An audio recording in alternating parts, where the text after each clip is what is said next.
Welcome to The Rebound with Coach Matt Doherty.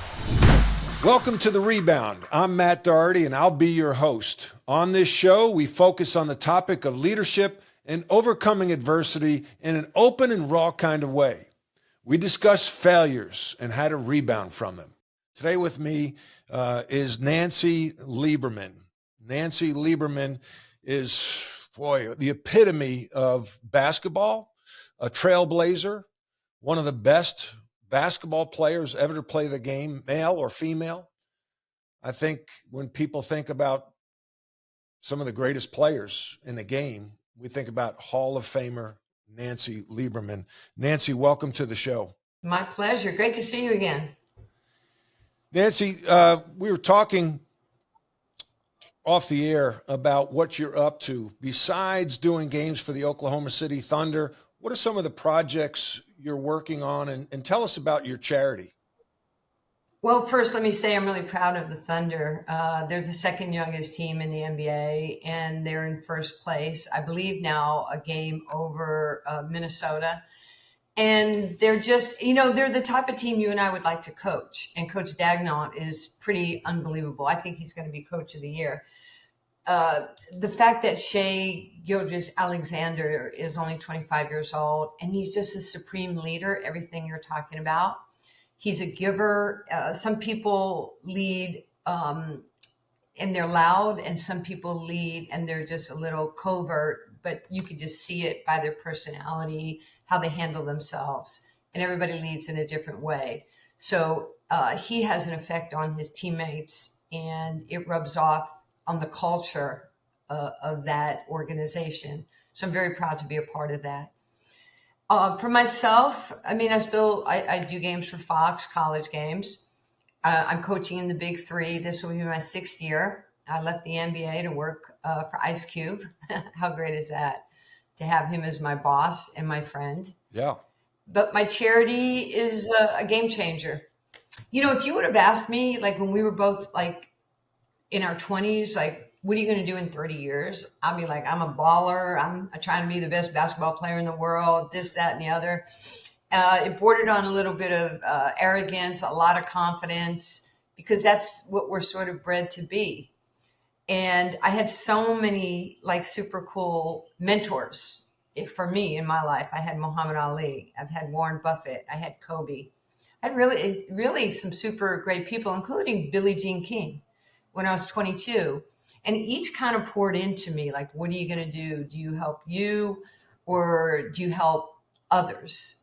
And I think when you're young, you're like, yeah, I'm like, I help everybody. But it made me take a step back and realize what exactly am I doing here? And so as I got older and, had my son TJ and I was married, you start thinking, your thought process changes every 10 years because you morph into who you're really supposed to be. And that's what my charity is. I was a poor kid growing up in New York City. I was born in Brooklyn, grew up in Queens, in Rockaway.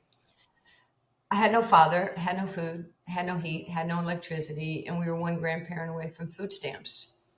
Those are the things, Matt, that I was trying to hide from you when you knew me, when I was in college and playing on U.S.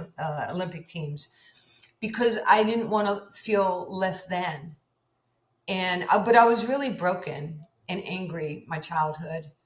And that's what fueled how I played on the court. Like people would say, man, you played like a guy.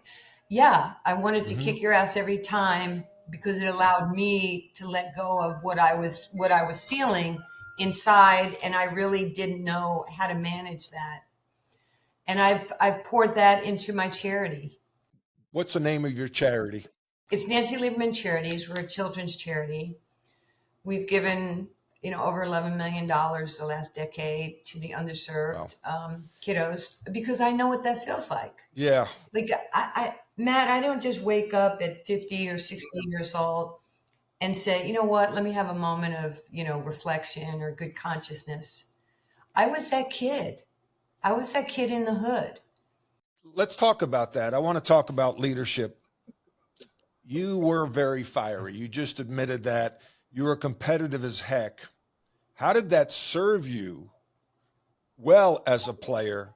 And also, maybe how did that hurt you? Because I read a story, I listened to a story about you going back and contacting your Old Dominion teammates and apologizing to them for maybe some of your behavior. Let's talk about the fire that was in you and how that helped you, but also maybe your biggest strengths, your biggest weakness, and how did it hurt you? I'm glad you brought that up. I don't know if I was mean to people, but every drill, every play, I was on fire. I mean, if you cut across the lane, I was going to hit you in an elbow coming across the lane. Remember you saw the play where Kobe was on the Olympic team and he says, first play of the game, I'm going to run right through Pau Gasol, my best friend, and just knock the crap out of him. And they were like, he's not going to do that. And he just plowed him and knocked him down. That's who I was. I mean, I can't tell you how many teammates had broken noses or bruises, or they thought I was angry at them. And I really wasn't angry at them. I needed to win for my own lack of self-esteem, even though, you know this, we win back-to-back national championships. We go 125 and 15 in my 4 years at Old Dominion. We win the NIT. Then, I think we go 104 and 6 my last 3 years. It's pretty damn good, right? Yeah. And I'm player of the year in college basketball. But every day I'm angry. I walk into practice angry. And I'm about ready to knock somebody out or have a fist fight. And nobody could understand it, but that's how I was processing my hurt. And so as I got older, I started, 30 years later, I'm talking to some of my teammates and I'm like, I think this is probably a good time to say, I apologize. I apologize for you wanting to transfer. I apologize for, breaking your nose. I apologize for not passing you the ball. I didn't trust you. How did they take it? It was like, it felt so good. They were appreciative that I was being 100 and organic and just being real, because I was their teammate, but they didn't know me. I never let anybody know me. I remember sitting in the studio at ESPN with Gino Auriemma. We were doing TV. And he just looked at me one day and he goes, who the hell are you? I've known you for 25 years. Nobody knows anything about you. Nobody knows you. Who are you? And I just looked at him because I wasn't running around drinking or doing drugs or doing whatever. I would do my job and I would leave. And that's how I did things. For somebody who's very public, I'm very private, and people really don't know that about me. So I do what I feel is the right thing to do. And, Ali taught me this. He said, Nancy, I want you to respect everybody, but I want you to fear nobody. And be the giver, not the taker. Mm-hmm. And I just have followed his path. And I'm very lucky to have him teach me a lot of leadership skills. And leadership is humbling yourself, right? Warren Buffett said this. Humility is confidence. Arrogance is not. And I had to, self-reflect. Nancy, what I'd like to do here is let's go to a break. And when we come back, I want Nancy Lieberman to discuss her greatest rebound of her career. And it didn't come with a basketball. The Rebound is sponsored by Sector Spider ETFs, a unique family of exchange-traded funds that divide the S&P 500 into 11 sector index funds. You can buy just the sectors you like or customize the S&P 500 by weighting the 11 sectors to meet your financial objective. Please visit them on the web at sectorspiders.com. That's Sector, SPDRS.com. Alps Portfolio Solutions Distributor, a registered broker-dealer, is the distributor for the Select Sector Spider Trust. Nancy, tell us about the biggest rebound of your life, a moment where you maybe failed, you lost a loved one, you made a bad decision. What was it, and how did you rebound from it? I think one of the toughest decisions for me was with my family, because my mom really didn't understand what I was doing. And I was angry at my mom quite a bit growing up. And the rebound for me is I had to let go of my anger with her. And when I was able to finally do that and to finally just say, this is who she is, she's not going to change, but I have to change. And that was a struggle because I'm stubborn as a person. I'm Cancer, and we get our feelings hurt, and we're rooted in stubbornness. And for me, that was very personal. That was the big change in my life, that I could just let people see this is who I am. You could like me or not like me. You could respect me, not respect me. But to have that belief was very important to me, because my playing, for the most part, my playing days were over.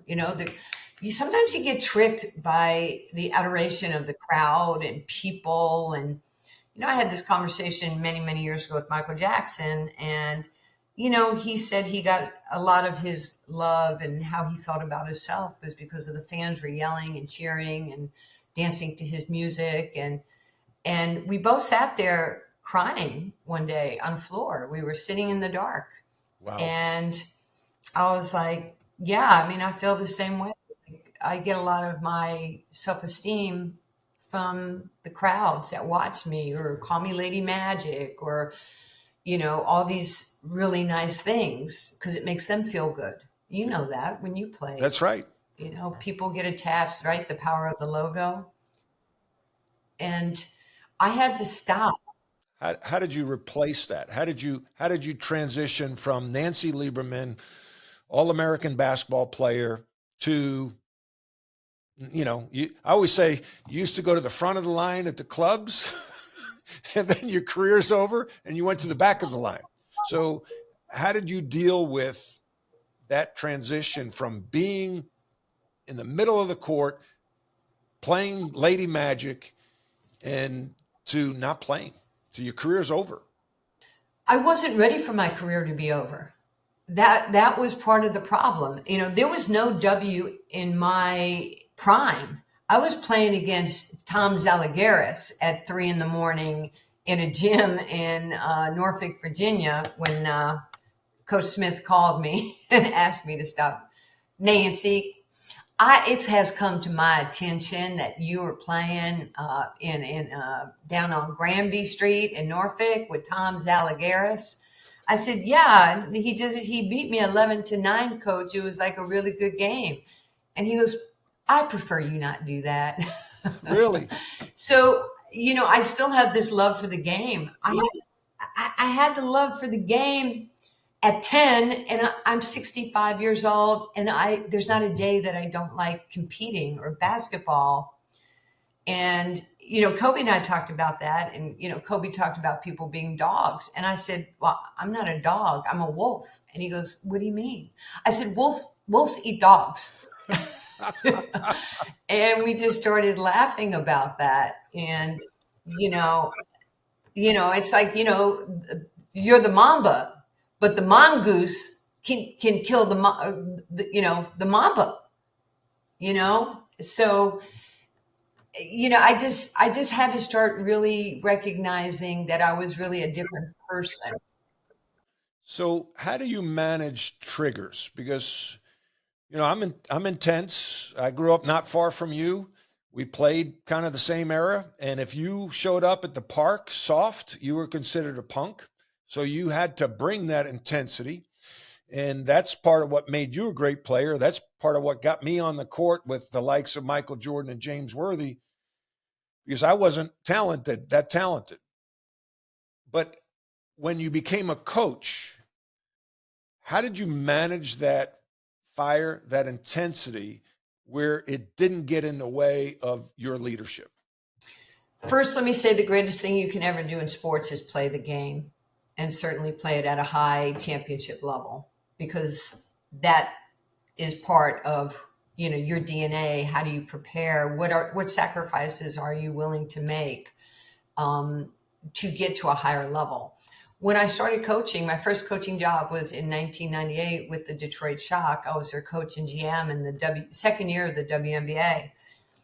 And I just realized after talking to a lot of players who became coaches, what is it that was really pleasing to me? I didn't like people yelling at me. Look, I played for Pat Riley with the Lakers. I played for Pat Summitt.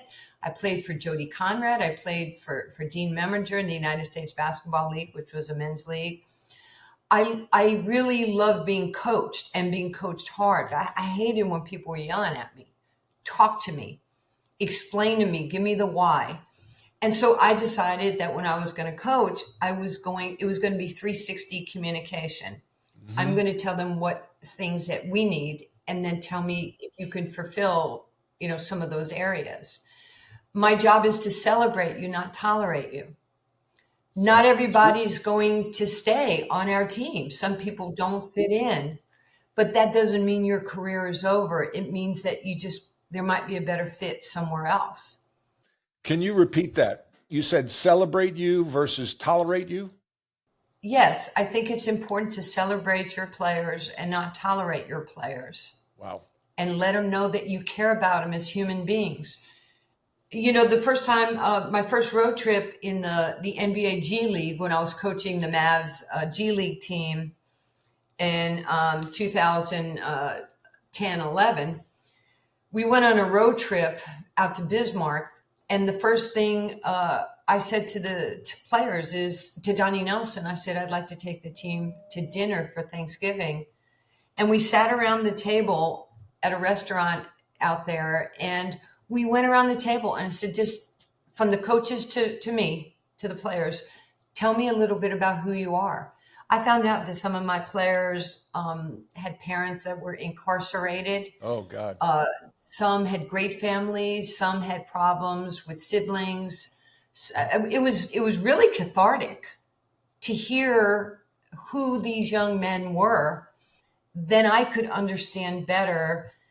I'm coaching and I'm Xing and Oing, but they need somebody to tell them, you know what? I care about you. I want you to respect me. And sometimes we're so busy winning and this and execution, we forget that these, those are men. And even you're a baby boy. You want to be loved. You want to be cared for. You want somebody to protect you.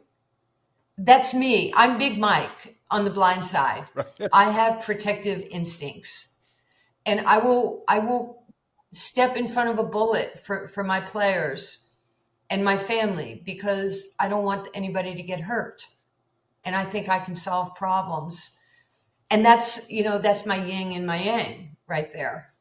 The benefit or the benefit of a woman coaching men, because women are, I think, more emotionally intelligent. They're more aware. They understand the feelings, the emotions, and maybe can get closer to the heart of a player. Did you find it that way as a woman coaching in the NBA? I did, very, very much. And I knew that was, I don't want to say it's your secret sauce, but I knew that they trusted me. And I knew that even if I had Steph Curry. No, I'm lying. Seth.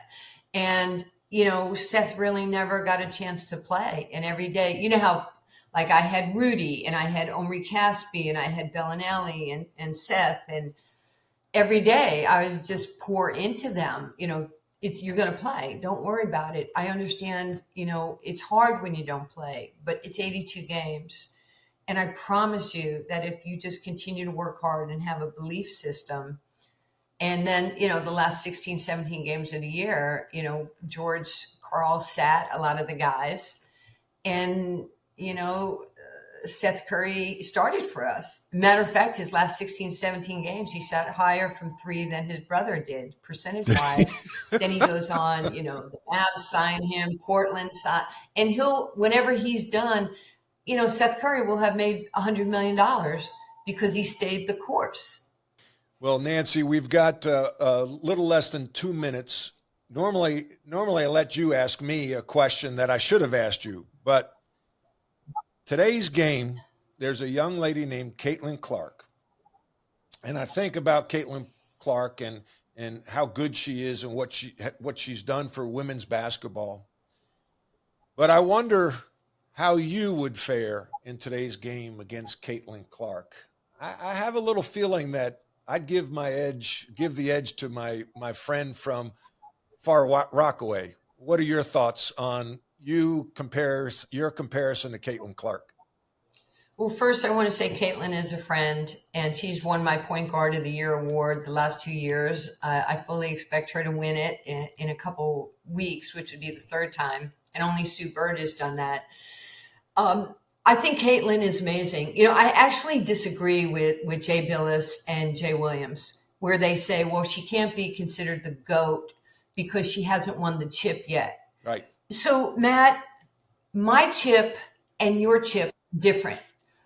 We've won championships, okay? Jay Will, and I don't recall if Jay Billis won a championship, but it's different. Her championship is that she's taken women's sports to another level. She put people lining up around the arena, the TV ratings when she plays. And if we can get, that lightning bolt, you're going to see it shine on so many other great players in this era. Some people play the game, and Jay played the game at a really high level, but they never changed the game. Caitlin Clark is changing the game. Cheryl Miller changed the game. Nancy Lieberman changed the game. That's right. And I think you have to recognize Caitlin for what she's doing right now. She's an assassin. She's got that killer instinct that we all love and appreciate. And she's got so much privilege on her shoulders. I had the pleasure of watching her in person. Nancy, thank you so much for joining us today and giving us tremendous insight into leadership, into life, and into the world of women's basketball. Leadership is a learned behavior. We all learn in some way, shape, or form. I challenge you to learn and grow. I challenge you to rebound. If you'd like to connect with me, you can reach me at dohertycoaching.com. That's DOHERTY coaching.com. Leadership is a learned behavior. You're a leader whether you're a parent, a coach, a business owner, or a friend. We all lead in some way, shape, or form. Thanks for listening. I welcome any and all feedback. You can reach me at dohertycoaching.com.